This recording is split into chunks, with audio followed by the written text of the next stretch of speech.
Baik dan teman, izinkan kami dari kelompok 4 melanjutkan materi kemarin dari bilangan kompleks. Nah, materi selanjutnya ada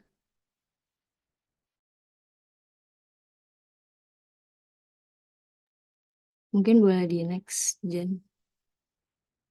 Ada argumen dari hasil kali dan hasil bagi. Nah, jika diberikan Z1 sama dengan R1 dikali E pangkat I theta 1 dan Z2 sama dengan R2 dikali E pangkat I theta 2, lalu kita kalikan Z1 dengan Z2, diperoleh persamaan 1 yaitu Z1 kali Z2 sama dengan R1 kali R2 kali E pangkat I dikali theta 1 tambah theta 2. Nah, di bagian sebelumnya, persamaan tersebut dapat digunakan untuk memperoleh suatu idates penting jika kita libatkan argumen. Maka diperoleh persamaan 2, argumen Z1 kali Z2 sama dengan argumen Z1 ditambah argumen Z2.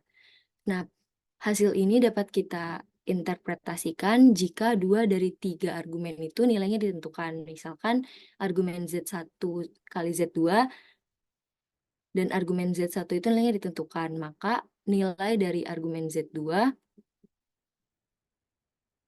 itu memenuhi persamaan. Boleh di next. Nah, selanjutnya akan dibuktikan persamaan 2 dengan theta 1 itu menunjukkan nilai dari argumen Z1 dan theta 2 menunjukkan nilai dari argumen Z2. Dari persamaan 1 sebelumnya, diketahui bahwa theta 1 ditambah theta 2 adalah suatu nilai argumen Z1 kali Z2. Ini bisa dilihat gambar di bawah ini merupakan interpretasi geometrinya. Nah, di sini sudut yang dibentuk dari sumbu X dan Z1 adalah theta 1, terus sudut yang dibentuk dari sumbu X dan Z2 adalah theta 2. Nah, dari sini diperoleh sudut yang dibentuk dari sumbu X dan Z1 kali Z2 adalah theta 1 ditambah theta 2.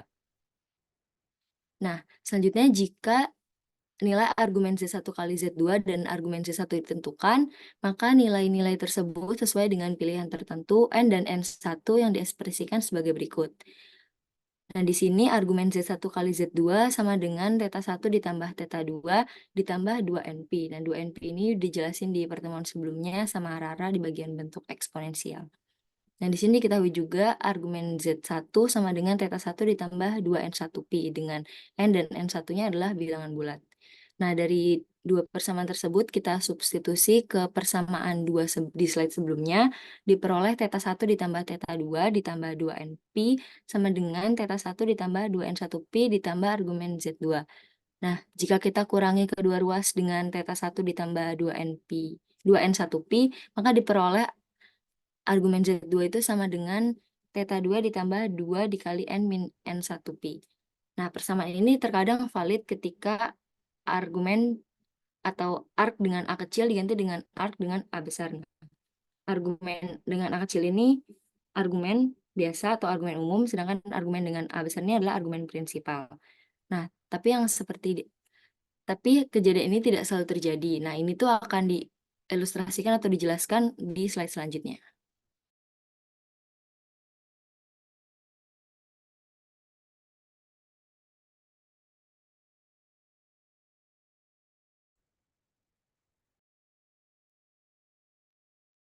Oke, baik. Untuk selanjutnya di sini ada contoh yang pertama.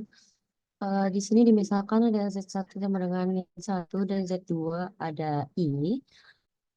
Lalu di sini ada arc dengan A besar Z1 kali Z2 itu sama dengan arc min I. Yang mana sama dengan Pi per 2. Tapi arc Z1 ditambah arc Z2 sama dengan Pi plus Pi per 2 sama dengan 3 Pi per 2. Oke, kita tahu bahwa sebelumnya juga sudah di-mention kalau arc Z1 kali Z2 itu sama dengan arc Z1 tambah arc Z2. Tapi kalau di sini gitu, kalau misalnya memang dikalikan saja gitu kan, di sini arc Z1 Z2 sama dengan arc min I ya. Eh, Z1-nya itu min 1 dan Z2-nya itu I, eh, menjadi min 1I atau min I, yaitu hasilnya min Pi per 2. yang mana min admin E itu di bidang kalau kita lihat di bidang kartesiusnya itu berada di bagian sumbu Y negatif. Dan kalau kita lihat itu min 90 derajat atau min pi per 2. Nah, kita tapi di sini kita bisa mempertanyakan kenapa giliran ditambah gitu Z1 ditambah Z2 itu hasilnya berbeda gitu, malah menjadi 3pi per 2 gitu. Oke, eh, kita bisa tambahkan dengan 2np. Jadi di rumus sebelumnya itu AZ1 AZ1 Z2 ditambah 2np kalau misalnya teman-teman ingat. Jadi di sini n kita eh, n itu 1, jadi 2 kali 1 kali pi, jadi 2pi. Sehingga nilainya AZ1 kali 2 itu tadi kan min pi per 2 ya, ditambah 2pi menjadi 3pi per 2. Nah, dengan ini kita menemukan bahwa persamaan 2 itu yang AZ1 kali Z2 sama dengan AZ1 ditambah AZ2 itu terpenuhi. Nah, dengan persamaan 2 juga kita bisa tahu bahwa AZ1 per 2 AZ1 per Z2 itu sama dengan AZ1 kali Z2 pangkat min 1.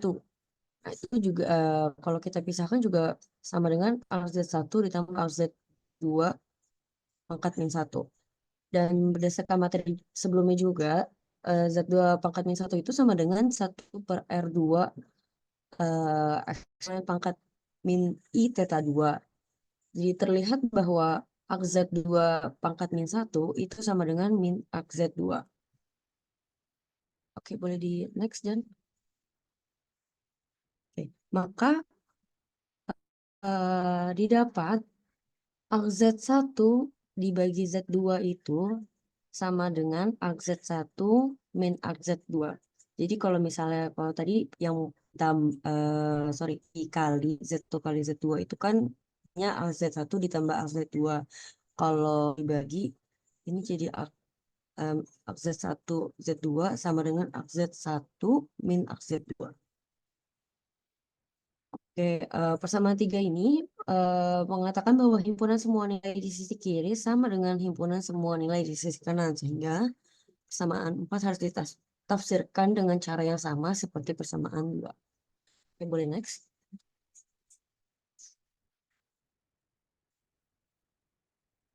Oke, untuk contoh yang berikutnya di sini kita disuruh untuk menemukan argumen utama atau prinsipal argumen AZ ketika Z sama dengan min 2 per 1 plus akar 3i. Oke, kita bisa perhatikan bahwa AZ ini seperti yang tadi di contoh pertama itu kalau kan ini pembagian ya bisa kita eh, tulis dengan AZ sama dengan AK min 2 min AK 1 plus akar 3i. Oke. Nah, AK min 2 ini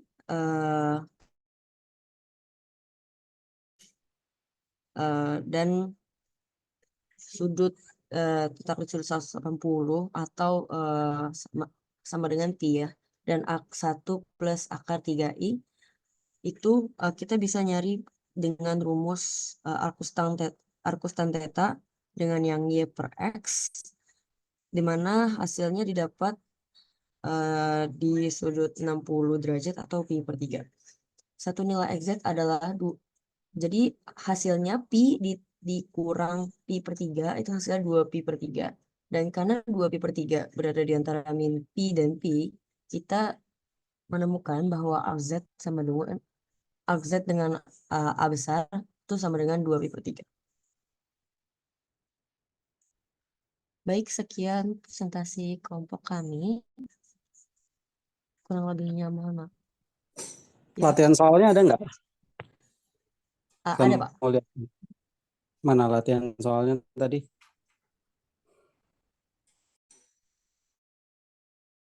Kebetulan beda file, Pak. Gimana? Kami naruhnya di beda file gitu. Oh, ya udah nanti di-share aja ya. di WA grup ya. Sebentar. Nomor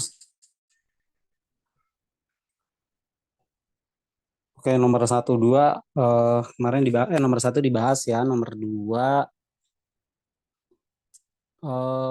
oke, standar ya, nomor 2 nggak susah. Nomor 3 oke, hanya membuktikan saja gitu ya. Bentuk kiri sama dengan kanan. Yang 3B oke, bisa sedikit menarik gitu ya. Itu nomor 4 kan sudutnya 35 ya. Sudutnya 65. Eh diusahakan ini itu kan sudutnya nggak istimewa ya, 35 65 itu ya. Saya berharap begini, kalian mengerjakan ini coba dengan tanpa kalkulator gitu ya. Jadi sudut-sudut yang istimewa 65 itu kan 65 tuh berapa? 65 tuh berapa ya hubungannya sama sudut? Bisa nggak dicari sudut hubungan dengan sudut istimewa apa 65 itu? 35 apa 35? 35 itu kan 45 cuma 15 ya. Berapa nih? Gimana kelompok ini 35 sama 65 nih apa? Sudutnya gimana nih?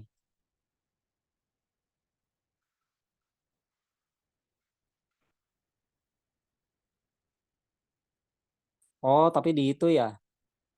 Z1 Z2 ya, dikali ya. Z1 kali Z2. Udah ada jawabannya belum kelompok ini? Udah punya jawabannya belum nomor 4 nih? Udah ada sih Pak jawabannya. Ada ya? Oke, udah nggak apa-apa.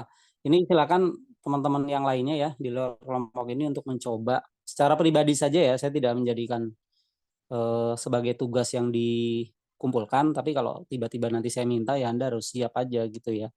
Oke, kumpulkan ya udah kumpul. Jadi nggak ada kata-kata, nggak ada tambahan waktu gitu ya. Makanya ini kesadaran saja.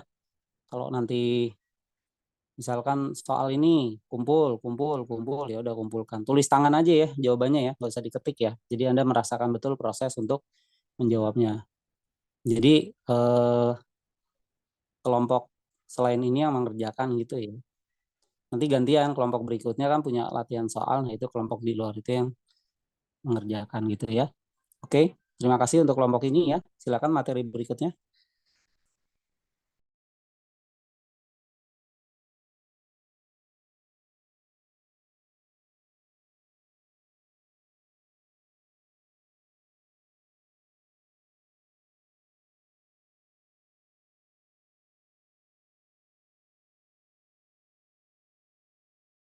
Bismillahirrahmanirrahim. Assalamualaikum warahmatullahi wabarakatuh. Selamat siang teman-teman semua. Kami dari kelompok 1 ingin mempresentasikan hasil pekerjaan kami, yaitu mengenai materi subbab 9 sampai subbab 12.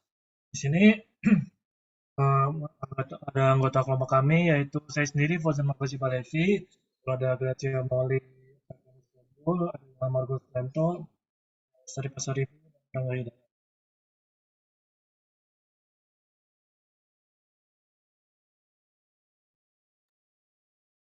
Selanjutnya, kita akan masuk kepada akar dari bilangan kompleks. Perhatikan titik Z sama dengan R, E pangkat I theta yang terdapat pada lingkaran yang pusatnya di titik asal dan jari-jari R. Bisa dilihat pada gambar di sebelah kiri. Jadi Z itu dia ada di sebuah lingkaran dengan titik pusat dan R-nya itu adalah jari-jari. Nah, perubahan pada Z ini akan bertambah sebesar theta dengan berlawanan arah jarum jam. Secara khusus, jika theta bertambah sebanyak 2pi atau 2pi 360 derajat, maka dia akan kembali ke titik awal. Begitu juga jika theta berkurang sejauh 2pi.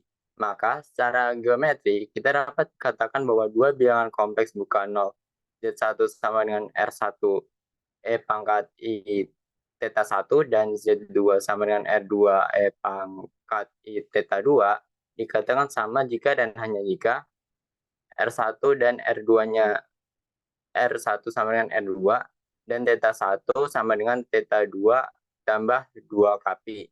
Kenapa 2pi? Karena kembali lagi yang tadi akan kembali ke titik yang sama.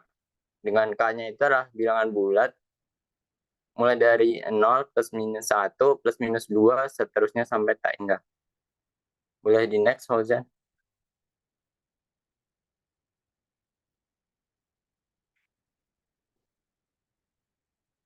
Kemudian misalkan Z sama dengan R dikali eksponen I theta adalah akar ke N dari bilangan kompleks bukan 0 Z0 sama dengan R0 E pangkat I theta 0, di mana N sama dengan 2, 3, dan seterusnya, maka Zn sama dengan Z0. Atau dapat kita tulis dalam persamaan R pangkat N E dikali I N theta sama dengan R0 dikali E pangkat I theta 0. Sehingga R pangkat N sama dengan R0 dan N theta sama dengan theta 0 ditambah 2kpi. Dengan K-nya 0,0 plus minus 1 plus minus 2 dan seterusnya. Maka R sama dengan akar pangkat N dari R0, di mana akar bilangan ini menunjukkan akar ke N positif unik dari bilangan positif. Di persamaan yang atas tadi kan N theta sama dengan theta 0 plus 2kpi. Jadi theta-nya itu sama dengan theta 0 plus 2kpi per N. Atau sama dengan theta 0 per N ditambah 2kpi per N. Dengan K-nya itu mulai dari K sama dengan 0, plus minus 1, plus minus 2, dan seterusnya. Akibatnya, bilangan kompleks dalam bentuk akar dapat dituliskan sebagai Z sama dengan akar pangkat N dari R0 dikali eksponen I dalam kurung theta 0 per N ditambah 2kpi per N, dengan K-nya adalah 0, plus minus 1, plus minus 2, dan seterusnya.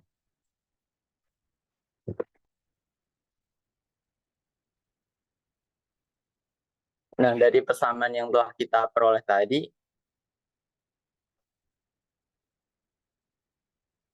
dari bentuk eksponensialnya, kita dapat melihat bahwa akar-akar tersebut terdapat pada lingkaran yang pusatnya di titik asal dan berdari-jari akar pangkatnya dari R0 dan membagi lingkaran atas N juring yang sama luas dengan sudut pusat 2pi per N dimulai dari argumen theta 0 per N. Ini bisa dilihat dari gambar yang di sebelah kanan bawah.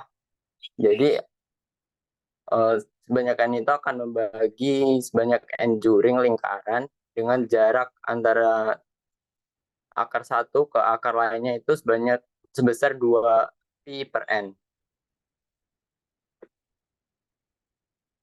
Maka kita dapat membatasi persamaan yang di atas tadi yang sama dengan 0 plus minus 1 plus minus 2 itu dengan menjadi N-1.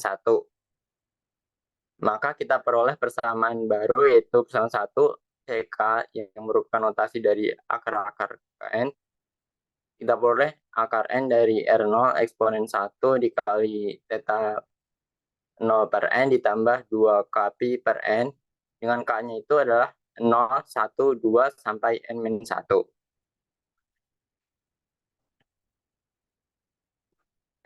Bilangan akar N dari R0 menunjukkan panjang vektor yang merepresentasikan akar ke N dari Z0. Akar pertama C0 memiliki argumen theta 0 per N. Jika N sama dengan 2, maka akar-akarnya akan berada pada posisi yang berlawanan pada diameter lingkaran modulus Z sama dengan N akar R0. Dan akar yang kedua adalah min C0. Jika N lebih besar sama dengan 3, akar-akar terletak pada titik-titik sudut poligon NCC yang terletak di dalam lingkaran. Untuk lebih jelasnya, nanti akan ada di contoh soal, kita bisa melihat bagaimana jika N ini lebih besar atau sama dengan 3, maka akan membentuk sebuah poligon sebanyak NCC. Kemudian misalnya kita Z sama dengan 1 per N menyatakan himpunan semua akar ke N dari Z0, khususnya jika Z0 adalah bilangan real positif, maka simbol R0 pangkat 1 per n nyatakan himpunan dari semua akar dan simbol akar pangkat n dari R0 dalam pernyataan persamaan 1 tadi menunjukkan satu akar positif. Jika nilai theta 0 yang digunakan dalam ekspresi 1 adalah nilai utama dari argumen Z0 dengan theta memiliki batas kurang dari atau sama dengan min pi dan lebih besar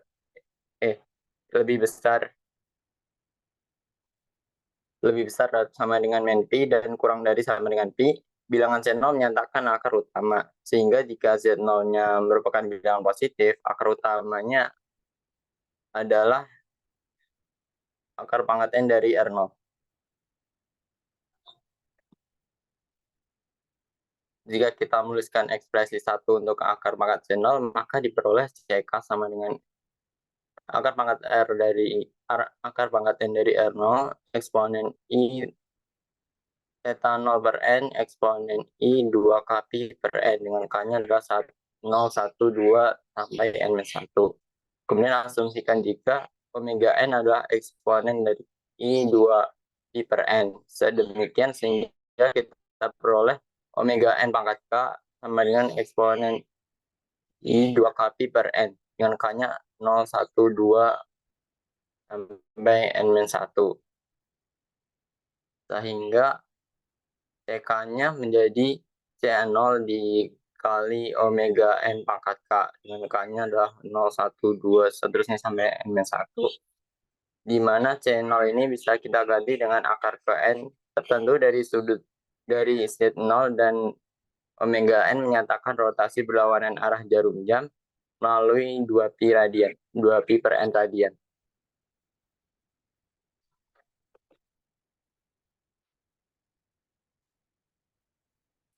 Cara yang mudah untuk mengingat dari ekspresi 1 tadi adalah dengan menuliskan Z0 dalam bentuk eksponensial paling umum, yaitu Z0 sama dengan R0 eksponen I dalam kurung theta 0 ditambah 2 kpi dengan K-nya sama dengan 0 plus minus 1 plus minus 2 dan seterusnya. Kita juga memperoleh bersamaan Z0 sama dengan 1 per n sama dengan kita masukkan saja 1 per n-nya dalam bersamaan sama dengan R0 pangkat I dan kurung theta plus 2 kpi pangkat 1 per n sama dengan n akar pangkat n dari R0 eksponen I dalam kurung theta 0 per n ditambah 2 kpi per n dengan K-nya 0, 1, 2 dan seterusnya sampai n-1.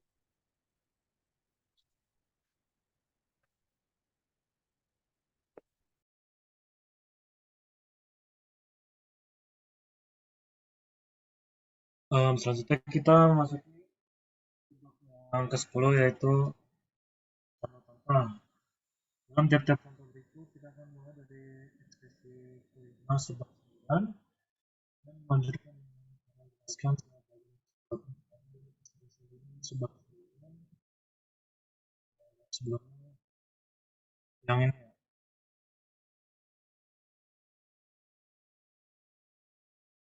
Contoh 1 kita akan mencari semua nilai dari min 8i pangkat 3 atau akar pangkat 3 dari bilangan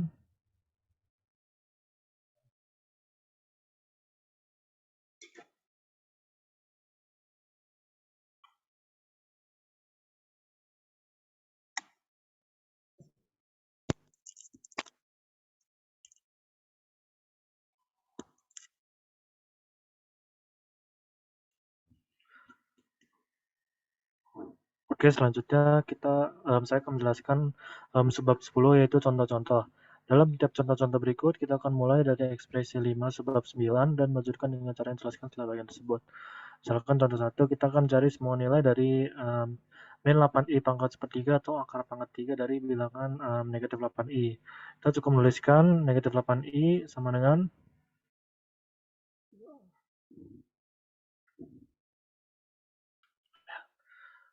negatif 8i sama dengan 8 eksponen dari I dikali min pi per 2 tambah 2 kpi Lalu dengan K sama dengan 0, plus minus 1, plus minus 2, dan seterusnya. Untuk melihat bahwa akarnya adalah CK sama dengan 2 eksponen dari I dikali min pi per 6 ditambah 2 pi per 3.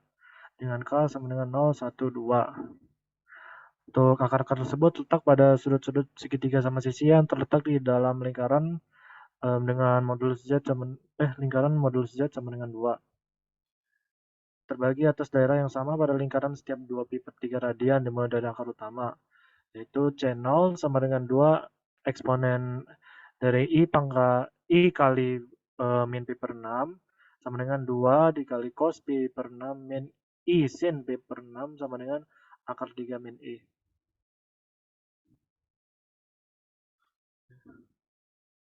Tanpa perhitungan lebih lanjut, jelas bahwa C1 sama dengan 2I, dan karena C2 bersimetri dengan C0 terhadap sumbu imajiner, kita tahu bahwa C2 sama dengan negatif akar 3 min I. Perhatikan bahwa menurut ekspresi 2 dan 4 di sebab 9, akar-akar ini dapat ditulis sebagai C0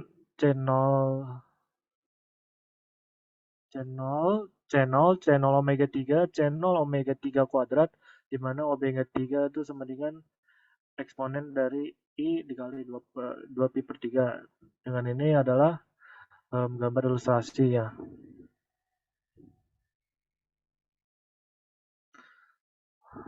Selanjutnya contoh 2. Untuk menentukan akar ke N dari satuan, kita mulai dengan 1 sama dengan 1 eksponen dari I kali 0 tambah 2 pi dengan K sama dengan 0, plus minus 1, plus minus 2, dan seterusnya, dan mencari bahwa 1 kali 1 per N, atau bisa ditulis sebagai, 1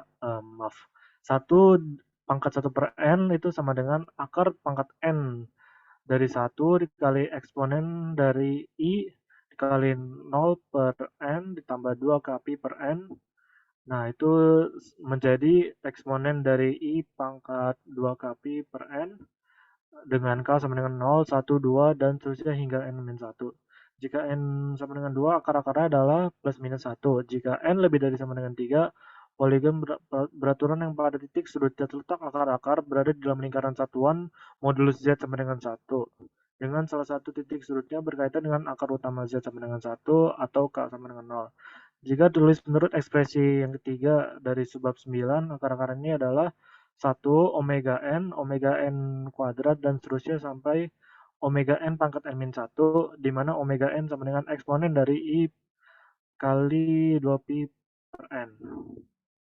Lihat gambar berikut di mana N sama dengan 3, 4, dan 6 diilustrasikan. Perhatikan bahwa omega n pangkat N itu sama dengan 1. Nah, ini bisa dilihat yang pertama itu yang N sama dengan 3, yang kedua adalah N sama dengan 4, yang ketiga itu N sama dengan 6. Lalu contoh ketiga, dua nilai CK dengan K sama dengan 0,1 dari akar 3 plus I dipangkatkan setengah, yang merupakan akar kuadrat dari akar 3 plus I, dapat ditentukan dengan menuliskan akar 3 plus I sama dengan 2 eksponen dari I dikali pi per 6 tambah 2 pi dengan K sama dengan 0, plus min 1, plus min 2, dan seterusnya. Dan kemudian ada CK sama dengan akar 2 kali eksponen dari I dikali pi per 12 tambah pi dengan K sama dengan 0,1. Dari rumus Euler, C0 sama dengan akar 2 eksponen dari I kali pi per 12 itu sama dengan akar 2 dikali cos pi per 12 tambah I sin pi per 12, dan identitas trigonometri sebagai bawah berikut. Memungkinkan kita menulis cos kuadrat pi per 12 itu sama dengan 2 plus akar 3 per 4, lalu sin kuadrat pi per 12, maaf.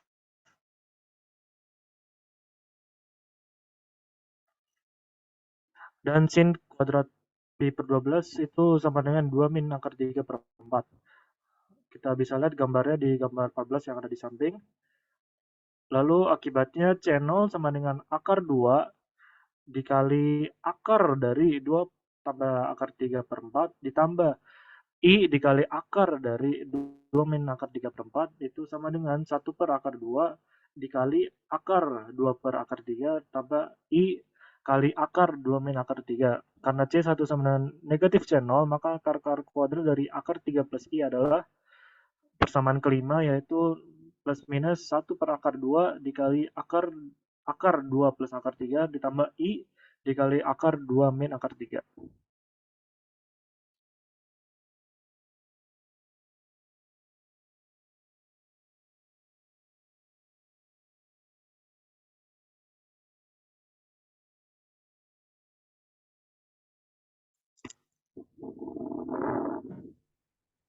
Selanjutnya kita Sebentar, akan sebentar, sebentar. Coba di bagian latihan soal tadi. Jadi tentang akar bilangan kompleks ya. Nah, ya udah ini nggak apa-apa ya. Ya ini kan kalau contoh ini apa tuh akar 3 tambah I pangkat setengah gitu ya. Nah, prosedur mengerjakannya seperti ini gitu ya. Terus contoh sebelumnya. Nah, ini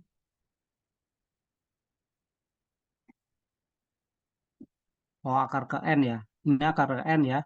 Akar pangkat akar ke N ya. Oke, terus contoh satunya.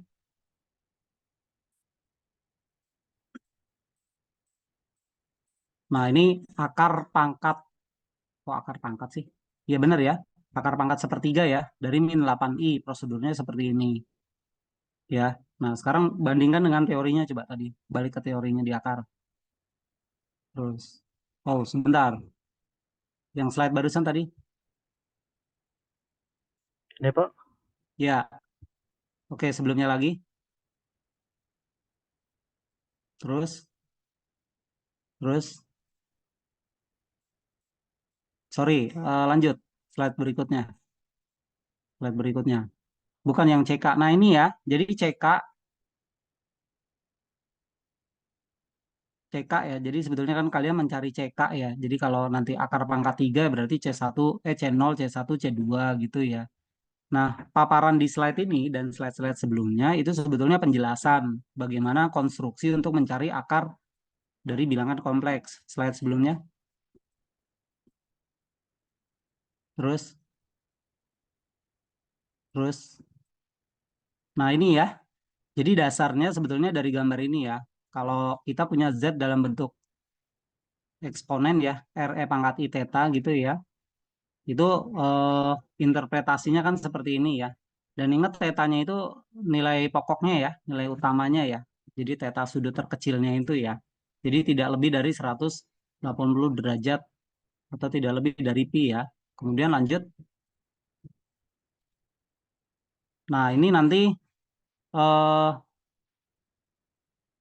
pernyataan di awal tuh ya, Z sama dengan RI theta itu akar ke N dari bilangan kompleks bukan 0, maka hubungannya adalah itu ya, Z pangkat N sama dengan Z0 gitu ya. Atau sebetulnya kan kita bisa tulis Z sama dengan Z0 pangkat 1/N gitu ya. Nah, itu adalah akar ke N. Akar ke N. Jadi kalau nanti bentuknya 1/3 gitu ya, ya berarti akar ke 3 gitu ya. Z0 pangkat 1/3 dan seterusnya. Jadi prosedurnya ini penjelasannya dari sini ya. Sehingga nanti kalau Anda menemukan jenis soal seperti ini, ya langkah pertamanya sebetulnya diubah dulu ya. Diubah dulu dalam bentuk apa namanya? Eksponen ya, bentuk polarnya ya, gitu. Balik ke contoh satu coba.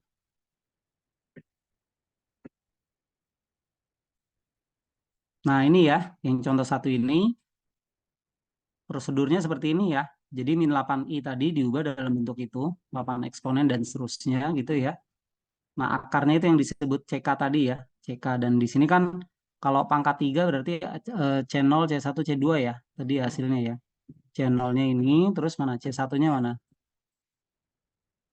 C1, C2-nya itu gitu ya. Jadi kalau akar ke N berarti C0 sampai Cn kurang 1.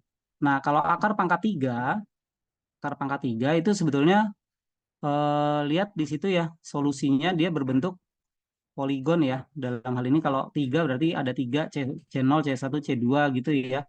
Bentuknya seperti itu, berada pada lingkaran gitu ya. Kalau sudutnya bagus ya Anda bisa cek gitu ya posisinya seperti itu. Balik slide sebelumnya. Jadi nanti Anda kalau ketemu bilangan kompleks apapun gitu ya, kalau ini kan contohnya min 8i gitu ya. Min 8i itu kan, min 8i itu posisinya ada di sumbu Y, sumbu imajiner negatif ya. Nah sudutnya kenapa min pi per 2? Kenapa min pi per 2? Kan tetanya itu sebetulnya banyak ya. Kalau Anda memutar dari berlawanan jarum jam itu kan ketemunya kan berapa? 270 ya. 270 ya. 270 derajat. Tapi kalau berlawanan jarum, searah jarum jam itu kan 90 gitu ya. Nah, yang diambil adalah yang apa nilai utamanya ya, argumen utamanya ya. Makanya di situ ditulis I dalam kurung min pi per 2 ditambah, nah itu 2 kapinya itu kan sebetulnya menunjukkan bahwa ini apa minus 8i itu bisa ditulis dalam banyak ekspresi gitu ya.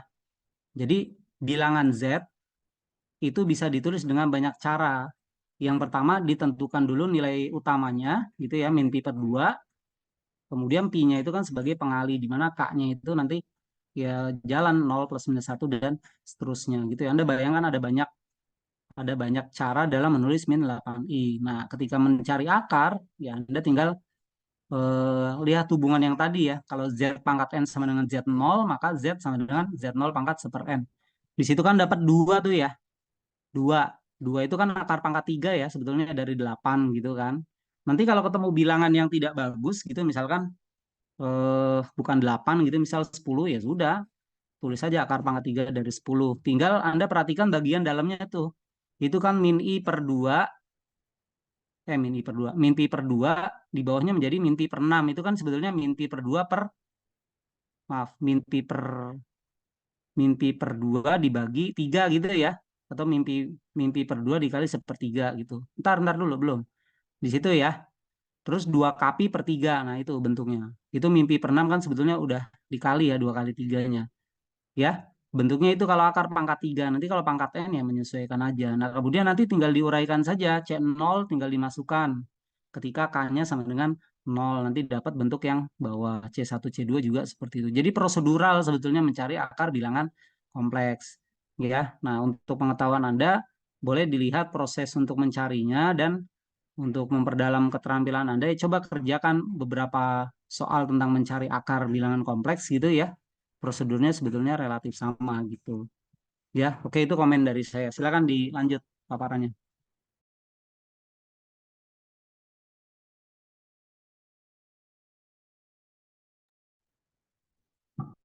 Untuk selanjutnya kita akan membahas daerah pada wilayah tes. Yang pertama ini jelaskan lebih perlihatkan di mana informasi bagi Z0 itu didefinisikan sebagai titik Z di bidang kompleks dengan radius epsilon dan titik pusat Z0. Teman-teman bisa lihat gambar satu itu dari persamaan modul Z min Z0 lebih dari 0 dan kurang dari epsilon itu lingkungannya itu yang berada di dalam lingkaran garis putus-putusnya, di mana Z0 ini tidak termasuk himpunan penyelesaiannya. Dan epsilon ini sebagai jari dan karena modulus Z min Z0 ini, berarti dia titik pusatnya itu di X0 min Y0. Nah, kalau misalnya modulus Z min Z0 itu kurang epsilon, maka daerahnya disebut cakra buka di pusatnya Z0. Kalau misalnya kurang lebih sama dengan epsilon, maka disebut cakra tertutup dengan pusatnya Z0.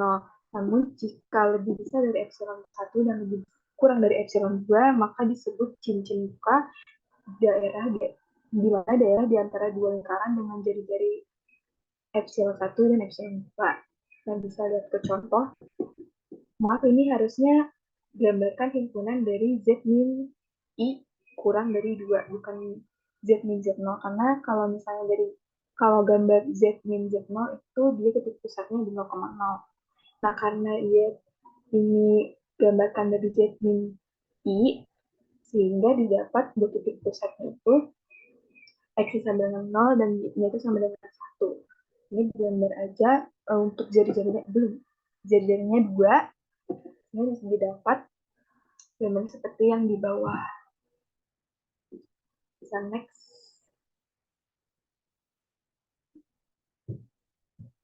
Kita akan bahas titik dalam, titik luar, dan titik batas. Titik dalam itu suatu Z0 dikatakan titik dalam dari himpunan S jika terdapat lingkungan dari Z0 yang hanya memuat titik-titik dari S.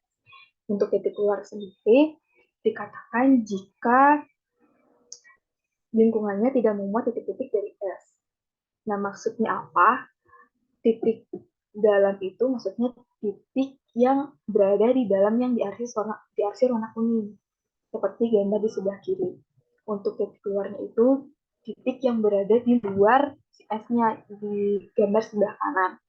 Nah, misalnya contohnya itu gambar Z modul Z lebih dari sama dengan 1 kurang dari 3. Nah, karena dia modul Z, maka titik pusatnya itu 0,0 dengan jari-jari keduanya itu 3 dan jari-jari pertamanya itu 1. Untuk titik dalamnya berarti yang berada di arsir warna kuning.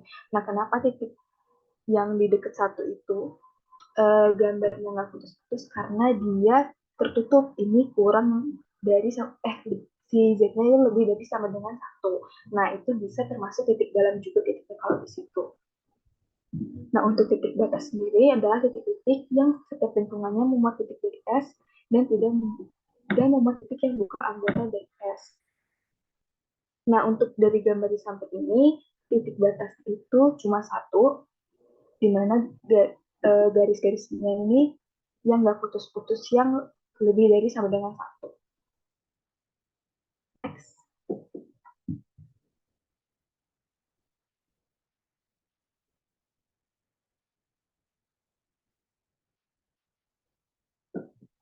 Selanjutnya akan membahas himpunan terbuka dan tertutup. Nah, apa maksudnya himpunan terbuka? Himpunan terbuka itu jika dia tidak memuat satupun titik batas. Dan kalau misalnya dibilang tertutup itu kan jika dia memuat semua titik batasnya.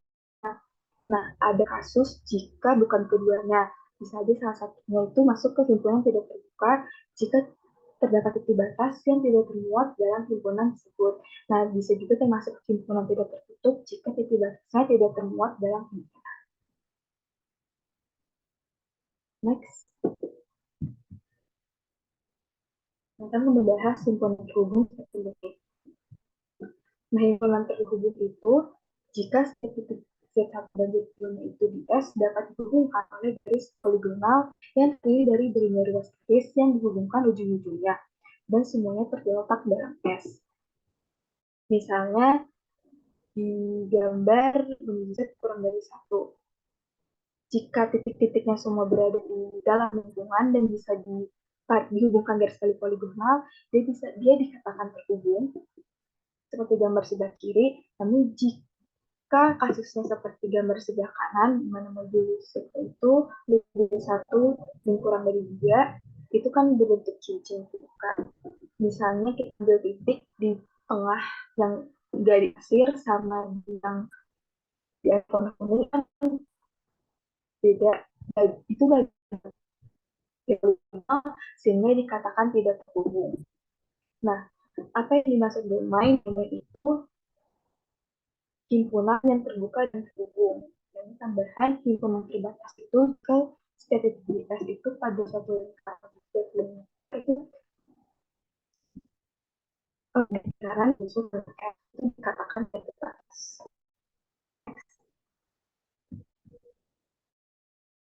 Dan di konteks dengan pengaturan argumen Z sama dengan theta 0. Nah, ini menyatakan garis dengan sudut theta 0 terhadap sumber real positif.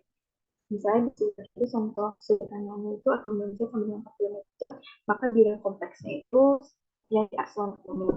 Dan ini untuk contohnya, misalnya kita diminta gambarkan argumen Z plus I plus 2I lebih besar dari 45 derajat, lebih besar sama dengan 45 derajat, dan kurang dari sama dengan 180 derajat.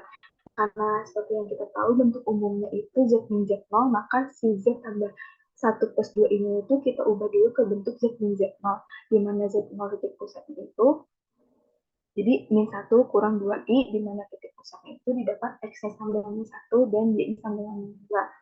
Kemudian kita temukan koordinatnya dan bikin garis bantu dulu. Kemudian buat sudut 45 derajat dan 180 derajat.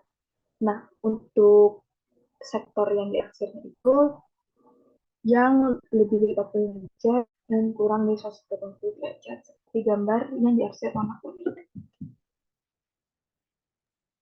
Gracia, Ya, Pak? eh, jadi daerahnya adalah yang Diarsir warna kuning. diarsir. Oke, Iya. kemudian dari 45 sampai 180 ya. Nah, itu kan seolah-olah seperti menggeser ya. Kalau kita bandingkan kalau argumen Z-nya sama dengan 45 ya. Nilai utama dari Z-nya 45 itu kan berupa garis tuh ya. Oh, kemudian Z ditambah 1 tambah 2i itu dibuat seperti ini ya. Seperti mencari titik pusatnya ya. Titik pusatnya adalah di min 1, min 2i gitu ya. Oke. Itu lengkungan pertama 45 itu untuk menunjukkan apa? Garis miringnya itu sebesar 45 gitu ya.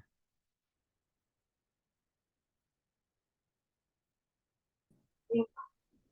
Ya, ini seolah-olah memindahkan titik pusat koordinat menjadi di titik min 1, min 2 gitu ya. Kemudian ya nilai arsirannya ya tergantung sudut yang diminta ya.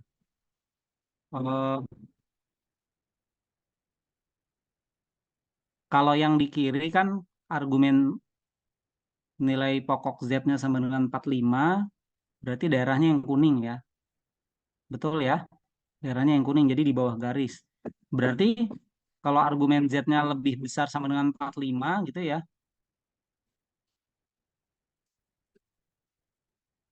itu daerah yang selain yang kuningnya itu gitu ya. Oke, ini buat gambaran aja ya, bahwa menentukan bidang ya, menentukan daerah pada bidang kompleks caranya seperti ini ya. Oke. Ya, silakan lanjut. Masih ada nggak materinya?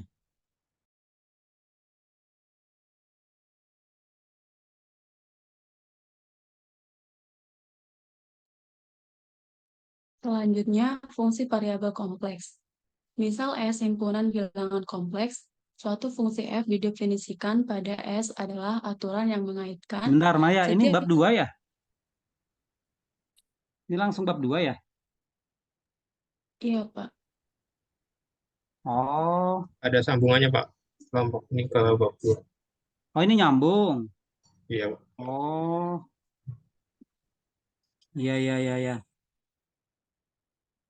Enggak, sebentar. Stop dulu. Share screen-nya stop dulu deh. Sebelum masuk ke bab 2-nya ya. Sedikit mereview dulu ya.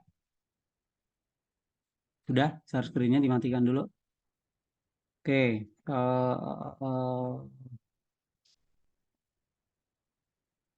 Ini virtual background-nya belum ya, Wit?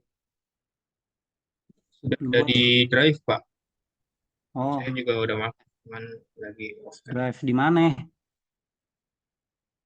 Ada di grup, di Di deskripsi. grup. Oh, di pause dulu coba, maaf. Saya pasang dulu background-nya, rekam lagi. Baik, jadi sebelum masuk ke bab 2 ya, kan? Nih. Jadi di materi bab 1 ini, kalau dari buku Churchill ini kan intinya mulai dari apa? Bukan operasi, definisi bilangan kompleks ya. Kemudian masuk ke sifat aljabar dari bilangan kompleks ya. Kemudian diperkenalkan tentang apa? interpretasi vektor ya, dan modulus dari bilangan kompleks, kemudian ada kompleks konjugat, lawan ya, lawan dari kompleks, kemudian bentuk eksponen,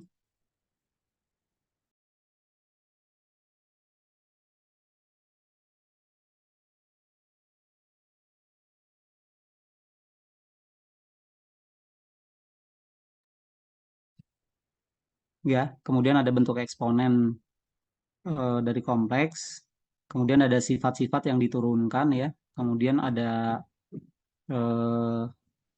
hasil kali ya, dan hasil pembagian dari konsekuensi argumen itu, kemudian muncul tadi kompleks, akar kompleks ya. Nah, di bagian region ini, daerah bilangan kompleks, ini penting ya. Jadi nanti terkait dengan fungsi itu akan dipakai gitu ya. Jadi di sini Anda harus mengenali betul ya. Jadi nanti ketika punya semacam apa nih, kalau di buku pakai lambang seperti ini ya. Z kurang Z0 ini apa? Garis 2 ini apa artinya? Bacanya gimana? Bukan nilai mutlak dari Z kurang Z0 ya, tapi nilai modulus dari Z kurang Z0. Ini berupa bilangan real ya. Kemudian dibandingkan dengan epsilon, ini juga bilangan real ya. Kita menyebutnya sebagai lingkungan ya, persekitaran dari ini. Ini tak lain adalah apa, kalau gambarnya gini ya, apa, cakram ya. Cakram dengan jari-jarinya epsilon dan pusatnya Z0 gitu ya. Radius figur 15-nya di sini gitu ya. Nah, ini cakramnya. Jadi titik-titik yang memenuhi modulus Z kurang Z0. Jadi semua titik Z, semua Z yang berjarak lebih kecil dari epsilon terhadap Z0 gitu ya. Nah, kemudian kalau dilated neighborhood di sini ya, si apa namanya, titik hitamnya ini dibuang gitu ya. Jadi ada beda ya antara lebih dari 0 dengan tanpa syarat lebih dari 0 gitu ya. Konsekuensinya ini harus diketahui. Nah, kemudian ini di buku juga tadi ada istilah titik interior, titik dalam, titik luar gitu ya. Kemudian ada titik batas, ini penting ya. Kemudian ada himpunan buka, kemudian ada himpunan terhubung ya. Kemudian ada definisi himpunan terhubung ini ya. Gitu ya. Kemudian ada istilah domain ya, domain atau daerah gitu ya di sini. Nah, ini konsepnya seperti ini. Kemudian ada istilahnya bounded, unbounded, titik akumulasi. Nah, titik akumulasi ini sebetulnya relatif sama konsepnya dengan konsep yang ada di real ya, analisis real gitu ya.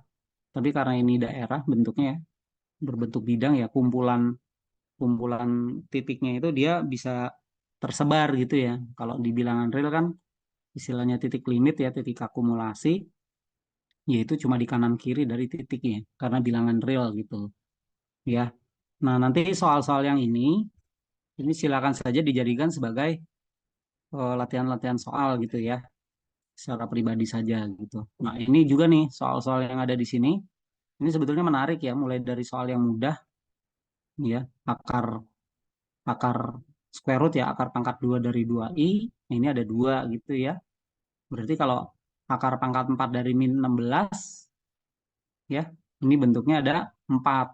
Anda bisa lihat ya, kalau akar pangkat 4 dari 16 itu kan 2 ya. 16 akar pangkat 4, 2 ya. Jadi berapa dipangkatkan 4 hasilnya 16 ya. Berarti 2 gitu ya. Ada 2, ada min 2 ya kalau nggak salah. Ada 2, ada min 2 gitu. Nah, ini ternyata kalau minus 16 sudah berbentuk bilangan imajiner, ya ternyata muncul bentuk I seperti ini. Dengan prosedur yang tadi mencari akar ya, Anda bisa jadikan sebagai latihan kecil gitu ya, bahwa ini bisa temukan hasilnya seperti ini. Ya, jenis-jenis soal ini. Nah, kalau Anda sudah merasa sanggup untuk mengerjakan jenis-jenis soal nomor 1, nomor 2, mulai berangkat ke apa, bentuk yang lebih rumit gitu ya. Nah, ini kan misalkan soal nomor 5 gitu ya. Soal nomor 5 ini kan bentuk umum saja gitu ya, akar A besar, eksponen I, alfa per 2, dan seterusnya. Nah, soal-soal sejenis ini sebisa mungkin Anda kerjakan. Bagi yang sudah bisa mengerjakan ya di-share saja atau dijelaskan gitu dalam pertemuan-pertemuan internal Anda gitu ya dalam memperdalam analisis kompleks gitu ya. Mudah-mudahan ada di antara Anda yang tertantang gitu ya untuk mengerjakan. Memang prinsipnya kalau di kompleks, di Unreal gitu ya atau mata kuliah lain di matematika kuncinya memang harus banyak latihan, tapi tetap teorinya harus dipahami dulu. Nah, ini contoh ya, contoh ketika membahas tentang apa nih akar ya, akar dari bilangan kompleks, gitu kan, seperti ini.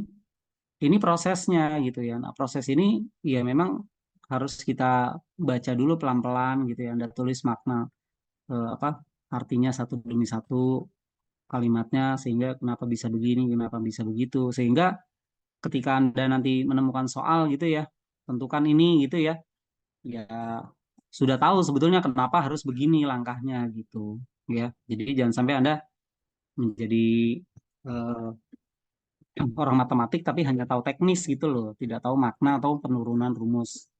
Ya, saya nggak tahu nih nanti di dalam kuliah ini apakah akan sering menurunkan rumus atau tidak gitu ya. Tapi ini penting gitu ya untuk Anda.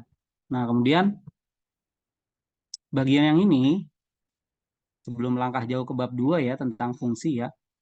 Sifat-sifat ini ya dari argumen terhadap hasil kali dan pembagian ya ini lebih terlihat ya, lebih mudah ketika kita memainkannya dalam bentuk seperti ini ya. Bentuk polar ya, bentuk eksponensial seperti ini ya. Jadi sifat-sifatnya seperti ini dan Anda harus hati-hati ya ketika melihat sifat di sini ini argumennya nilai sudutnya ya, argumennya bukan nilai pokoknya, nilai utamanya gitu. Ya, nah ini ada hubungan-hubungan yang menarik gitu ya. Bentuknya seperti ini. Jadi ternyata ketika kita mengkonstruksi suatu konsep bilangan kompleks ya, misalkan ini kan kita ubah betul bentuknya ya dari bentuk eksponensial ini ya. Oh ya, ini kadang-kadang disebut RCIS ya, yang ini nih. RCIS, R, C, C-nya itu cos I sin. Jadi R cos I sin, RCIS gitu ya. Jadi kadang-kadang menulisnya bisa dengan cis gitu ya. Berarti kalau RCIS ya R cos theta I sin theta. Gitu ya. Nah, yang ini hati-hati ya. Ketika menentukan nilai pokoknya, Anda kalau nanti menulis jawaban dari suatu soal yang diminta adalah ini gitu ya. Ya Anda harus hurufnya ditulis huruf besar, jangan huruf kecil. Kalau huruf kecil ya seperti ini gitu ya. Jadi harus dibedakan. Anda menulis huruf kecil di sini tanpa ada plus 2 NT, terus Anda juga harus tulis syaratnya ya, N-nya 0 plus minus 1 dan seterusnya akan menjadi salah gitu. Jadi kalau argumen min 1 kurang I sama dengan min 3 per 4 pi saja, maka jawabannya itu salah. Tapi kalau yang atas benar gitu ya. Makanya pemahaman tentang ini ya, bentuk eksponensial dan konsekuensinya itu harus tahu. Nah, begitu juga bentuk soal yang ya sifatnya aljabar sebetulnya ya.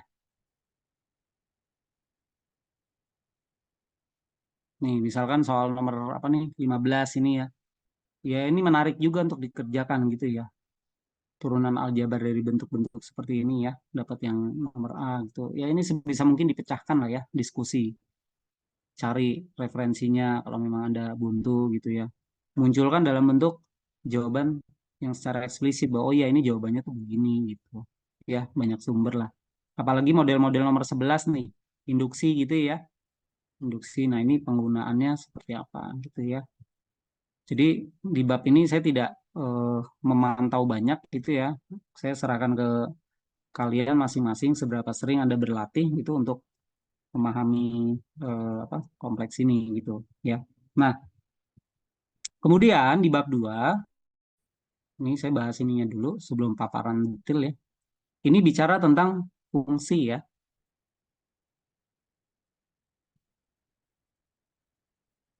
Oh, ini Widianto disalin ya tulisannya ya. Tulisan tentang virtual background taruh di WA group ya. Ternyata ada itunya ya, filosofinya ya. Nah, ini nanti bicara tentang fungsi analitik judulnya ya. Berangkat dari apa itu konsep fungsi di dalam bilangan kompleks, ya. Kemudian bicara tentang limit dan teoremanya, ya. Nanti eh, ada bahasan tersendiri tentang fungsi analitik ya di bagian ini nih, ya. Tapi untuk masuk ke sini nanti ada persamaan Cauchy-Riemann ya. Sebetulnya terkait dengan turunan saja sih ya. Hal-hal apa yang terkait dengan persamaan Cauchy-Riemann. Di sini nanti di fungsi kompleks ini ada bicara tentang kekontinuan turunan ya, rumus turunan dan seterusnya. Kemudian ada fungsi harmonik istilahnya gitu ya. Nah, ini menjadi materi penting dalam konsep fungsi pada bilangan kompleks ya. Dan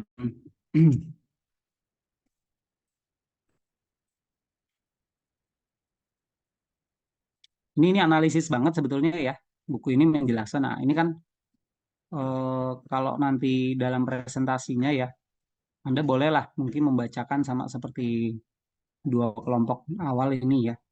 Anda membahas tentang fungsi-fungsi ini gitu ya, materinya. Tolong jelaskan, itu Anda berikan apa namanya ya, semacam penekanan gitu loh. Ya, kalau membaca ini begini itu kan bisa gitu ya. Tapi kenapa harus epsilon per 2 gitu. Nah, ini harus dicari gitu ya, alasan-alasannya kenapa harus epsilon per 2 ini. Contoh aja gitu ya. Ada banyak hal yang sebetulnya maknanya tuh menarik gitu. Misalkan Anda ketemu gambar gitu ya, ketemu gambar di buku gitu. Ini apa sih artinya nih? Yang diarsir ini sebetulnya apa gitu. Nah, jadi dalam presentasi itu diusahakan untuk menjelaskan hal-hal seperti itu. Gitu ya. Jadi kalau nanti Anda menemukan apa referensi berupa gambar, coba atau dibuat dalam bentuk presentasi ya, ya ditambahkan lisan saja, nggak perlu ditulis di itunya, di mana di slide-nya gitu, ya. Nah,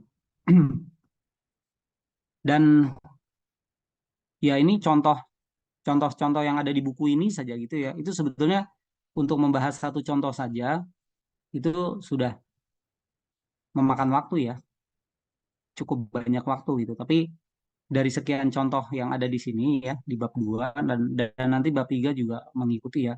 Itu Anda ambil saja satu gitu misalnya, satu contoh tapi dijelaskan secara detail contohnya gini gini apa sih gitu ya. Misal kalau Anda mau mengambil contoh satu gitu atau mengambil contoh dua terserah yang mana tapi itu dijelaskan detail gitu ya. Jadi terbayang bahwa makna dari fungsi ya konsep fungsi pada contoh yang diberikan itu seperti apa sih gitu ya. Misalkan contoh yang di sini gitu ya. Pilih aja satu aja ya sisanya untuk belajar mandiri gitu ya. Dan syukur-syukur kalau dalam menjelaskan itu kalian membahas satu atau dua soal yang ada di sini bukan sebagai latihan ya, justru sebagai presentasi kalian gitu. Misalkan soal nomor 1 dijelaskan gitu ya. Jadi Anda coba dulu sebagai kelompok mencoba jawabannya, kemudian misalkan nomor 2 dicari. Nah, itu menjadi apa namanya ya, pembuktian bahwa konsep yang Anda pahami itu terlihat di sini. Bisa nggak mengerjakan. Cari yang mudah-mudah aja yang kalau buat presentasi ya, kalau yang susah-susah nanti buat ujian gitu. Ya. Gitu ya polanya ya untuk kelompok-kelompok berikutnya ya. Ini materinya bab 2 agak banyak, agak lumayan dan terkait dengan fungsi. Ketika bicara tentang fungsi ini Anda boleh untuk berpikir ke konteks kalkulus. Nggak apa-apa ya. Atau kalkulus peubah banyak gitu ya. Jadi nanti Anda akan merasakan bahwa sebetulnya kompleks ini agak mirip-mirip peubah banyak fungsi dua variabel gitu ya. Ketika menurunkan mencari limitnya itu ya. Kenapa harus dicari terhadap arah X, terhadap arah Y. Nah, kan Anda lihat nih, misalkan U, X, Y, X kuadrat tambah Y kuadrat ini kan fungsi dua variabel U gitu. Ya, FZ sama dengan U tambah IV. FZ-nya ya fungsi kompleks, tapi U dan V-nya ini kan fungsi dua variabel sebetulnya ya. Nanti Anda bisa merasakan bahwa itu ternyata fungsi dua peubah. Dipandang sebagai fungsi dua peubah. Gitu. Nanti ketika bicara tentang turunan, ya lihat prosesnya. Jadi coba dikaitkan dengan konsep-konsep yang sudah Anda pelajari. Turunan di kalkulus tuh begini. Sama nggak gitu? Misalkan ada istilah turunan rantai gitu ya. Turunan rantai muncul nggak di sini ya? Sebetulnya ada gitu ya. Prosedurnya relatif sama. Jadi ada kekonsistenan sebetulnya ya, yang nanti Anda bisa lihat gitu. Ya, mudah-mudahan bisa menemukan itu. Oke, itu gambaran dari bab 2 ya. Mudah-mudahan kelompok yang nanti membahas bab 2 ini bisa menemukan atau menyajikan hal-hal yang esensial juga gitu ya. Baik, mungkin itu dari saya. Silakan kelompok tadi siapa yang mau presentasi ya? Maya ya? Oh, Gracia ya? Lanjut lagi ya, silakan. Ya, Pak Maya.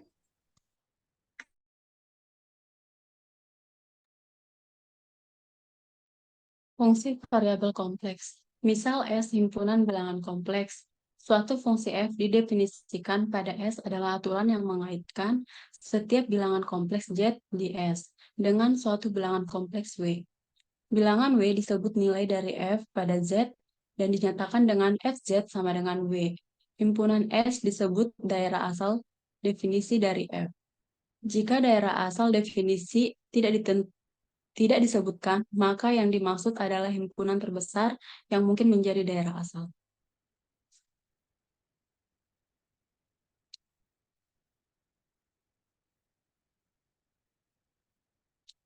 Himpunan pada seluruh nilai fungsi f disebut sebagai jangkauan range atau range dari f. Sementara W juga bilangan kompleks dan dapat dituliskan sebagai W sama dengan U plus IV. Dengan U merupakan bagian nyata dan V merupakan bagian imajiner. Jadi W bergantung Z sama dengan X plus Y. Misalkan, W sama dengan U plus IV adalah nilai dari fungsi F ketika Z sama dengan X plus Y, maka bentuk fungsinya bisa kita tuliskan seperti F sama dengan X plus Y sama dengan U plus IV. Otomatis dari sini kita U dan V-nya itu adalah fungsi dalam X dan Y. Maka dapat pula dibentuk sebagai Fz sama dengan UXY plus UVXY. Ataupun dalam bentuk polarnya, kita tinggal ganti XY-nya menjadi R theta, di mana FZ sama dengan U R theta plus IV R theta, di mana Z sama dengan RE pangkat I theta.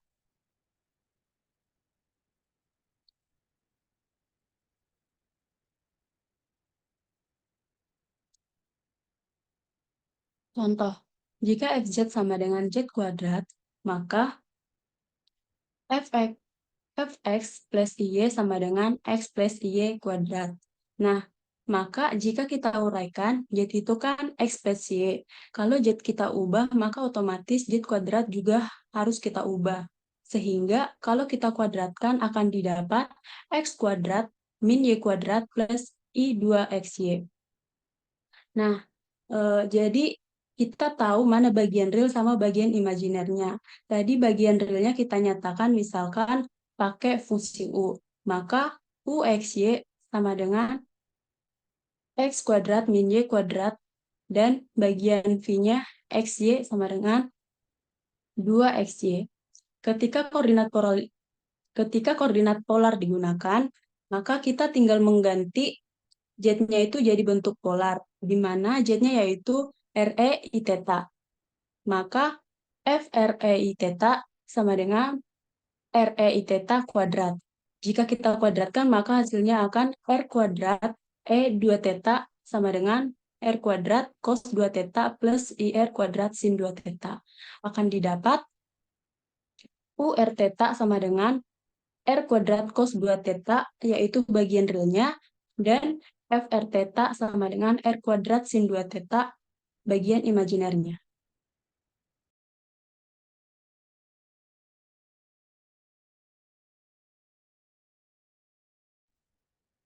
Baik, yang terakhir adalah contoh soal. Untuk nomor 1 ini soalnya terkait dengan akar dari bilangan kompleks. Kita disuruh menentukan akar kuadrat dari 2i. Nah, 2i-nya ini mula-mula kita ubah dulu ke bentuk eksponensial sehingga menjadi 2 eksponen i dikali pi per 2 ditambah 2 kp untuk k sama dengan 0, 1 plus minus 1, plus minus 2 dan seterusnya. karena di soal ini yang ditanyakan adalah akar kuadrat, maka bentuk eksponensialnya ini kita akarkan, sehingga duanya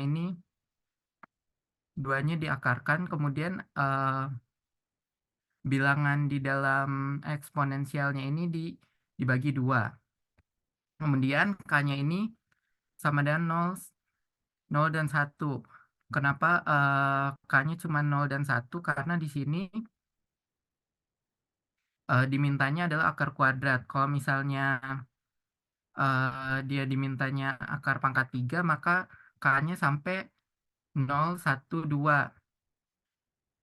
Dan begitu seterusnya. Intinya K ini menyesuaikan sama akar pertanyaan soalnya.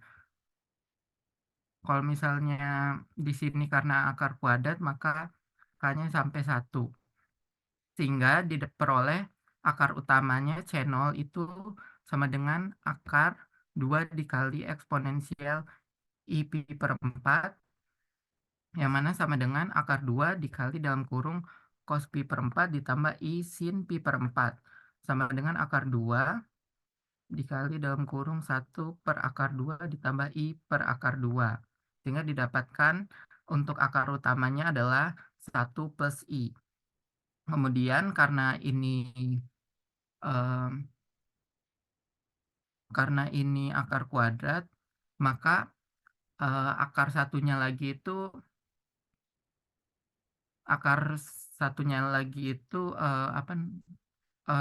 rotasi setengah putaran dari akar utamanya, sehingga C1-nya itu bisa dituliskan sama dengan minus C0, yaitu sama dengan minus dikali 1 plus I, sehingga didapatkan minus 1 min I. Sehingga C0 menjadi akar utamanya dan sketsanya adalah sebagai berikut.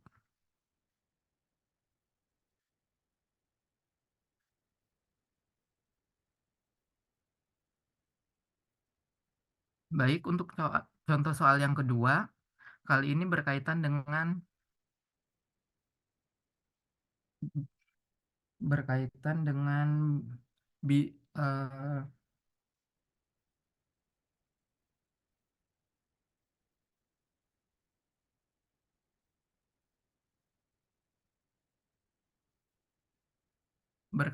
daerah di dalam di dalam bidang kompleks. Soalnya sketsakan himpunan berikut dan tentukan mana yang merupakan domain. Di sini himpunannya adalah Z min 2 plus 1 kurang dari sama dengan Z min 2 plus I kurang dari sama dengan 1. Nah, kita tuliskan Z min 2 plus I kurang dari sama dengan 1. Ini menjadi Z dikurang dalam kurung 2 min I kurang 2 min I kurang dari sama dengan 1. Yang mana karena bentuknya seperti ini, maka dapat dipastikan bahwa himpunan ini merupakan himpunan titik-titik yang berada pada lingkaran yang berpusat di titik 2 min I. Sehingga sketsanya seperti ini. Kemudian karena himpunan ini merupakan himpunan tertutup, maka himpunan ini bukan merupakan domain.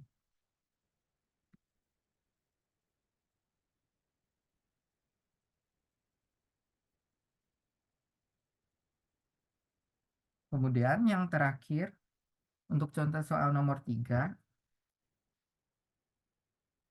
yang berkaitan dengan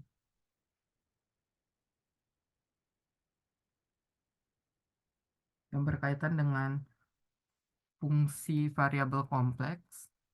Di sini dimisalkan fz sama dengan x kuadrat min y kuadrat min 2y ditambah i dikali 2x min 2xy, yang mana z itu sama dengan x plus iy. Kita di sini disuruh untuk menggunakan persamaan x sama dengan z ditambah z konjugat per 2 dan y sama dengan z dikurang z konjugat per 2i untuk menyatakan fz dalam bentuk z. Untuk jawabannya, jadi di sini kita substitusi aja X sama dengan Z plus Z konjugat per 2, dan Y sama dengan Z min Z konjugat per 2I ke dalam FZ-nya, sehingga menjadi Z plus Z konjugat kuadrat ditambah Z dalam kurung Z minus Z konjugat kuadrat per 4 ditambah I dikali Z min Z konjugat ditambah I dikali Z plus Z konjugat dikurang Z plus Z konjugat dikali dalam kurung Z min Z konjugat per 2. Sehingga didapatkan hasilnya adalah Z kuadrat per 2 ditambah Z konjugat kuadrat per 2 ditambah 2IZ dikurang Z kuadrat per 2 ditambah Z konjugat kuadrat per 2. Sehingga yang tersisa hanyalah Z konjugat kuadrat ditambah 2IZ. Maka diperoleh FZ dalam bentuk Z adalah FZ sama dengan Z konjugat kuadrat ditambah 2IZ.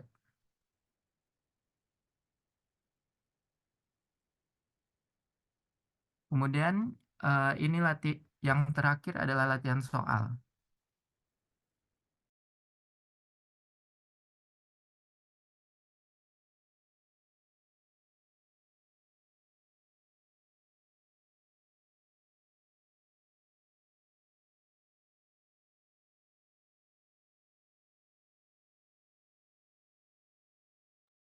Ayo dong.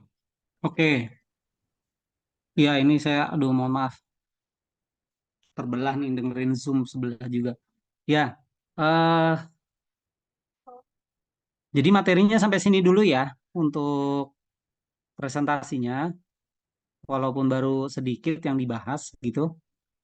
Tapi ini saya pikir cukup penting untuk fondasi Anda ya dalam melihat suatu fungsi gitu. Ya, ya nanti mungkin pada saat pertemuan luring ya ada beberapa hal yang saya uraikan ulang sebagai penekanan ya nanti.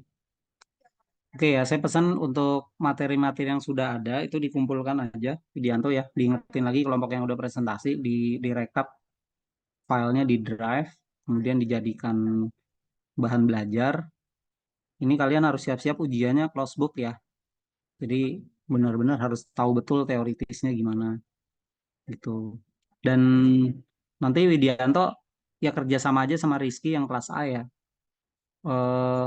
Cari soal-soal yang on MIPA, soal-soal UTS atau UAS ya dari kampus-kampus lain itu dikumpulkan, ditaruh aja di drive gitu sehingga kalian punya semacam bank soal gitu ya. Dan soal-soal itu kalau ada jawabannya bagus gitu ya, tapi kalau nggak ada jawabannya itu kalian coba buat jawaban-jawabannya ya secara tertulis gitu, tulis tangan aja ya, entah gimana caranya nanti ini Widianto ya, misalkan ada soal jawabannya apa, sumbernya dari mana, apa tuh namanya, referensinya ditulis, downloadnya dari mana gitu ya, atau soal atau YouTube gitu ya terkait dengan materi kompleks gitu, nanti ditaruh referensinya. Pokoknya kalian ini bekerja sama aja dengan kelas yang A juga ya semuanya.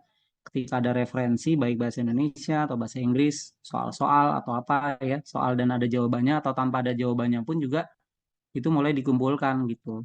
Ya, jadi tidak kekurangan soal lah gitu ya kita untuk materi kompleks ini. Ya. Soal OMNIPA lah ya yang standar seperti itu. Kalau perlu lihat soal-soal di luar negeri itu gimana sih, soal-soal kompleks gitu ya, itu juga dicari. Dan saya berharap begini, walaupun kalian sifatnya presentasi ya, tapi tidak mengurangi kemandirian kalian dalam berlatih mengerjakan soal ya. Saya pesan gitu ya. Ini benar-benar tanggung jawab pribadi, makanya harus saling mengingatkan gitu ya. Saya suka tuh kemarin si Fikri ya menuliskan gitu ya proses pembuktiannya. Nah, kalau memang dalam presentasi kalian menurunkan itu, menjelaskan prosesnya, jadi tidak langsung jadi gitu ya jawabannya begini gitu, itu lebih baik gitu. Atau interaktif ya. Jadi presentasi itu tidak menutup kemungkinan untuk kalian interaktif. tanya aja temennya, nggak apa-apa. Jadi presenter itu berhak untuk menunjuk temennya untuk bertanya begini begitu, dan temennya juga ini juga merespon gitu ya. Jadi nggak cuma satu arah seperti ini gitu. Jelas ya? Jadi kita buat lebih hidup lagi presentasinya. Presenter berhak untuk menunjuk temennya, tidak harus dosennya gitu, untuk bisa merespon. Dan saya pun juga ya akan memberikan atau menyesuaikan ya, menyetop materi-materi yang memang perlu penekanan gitu ya. Oke, mungkin hari ini cukup ya, Widianto ya. Ya, Pak.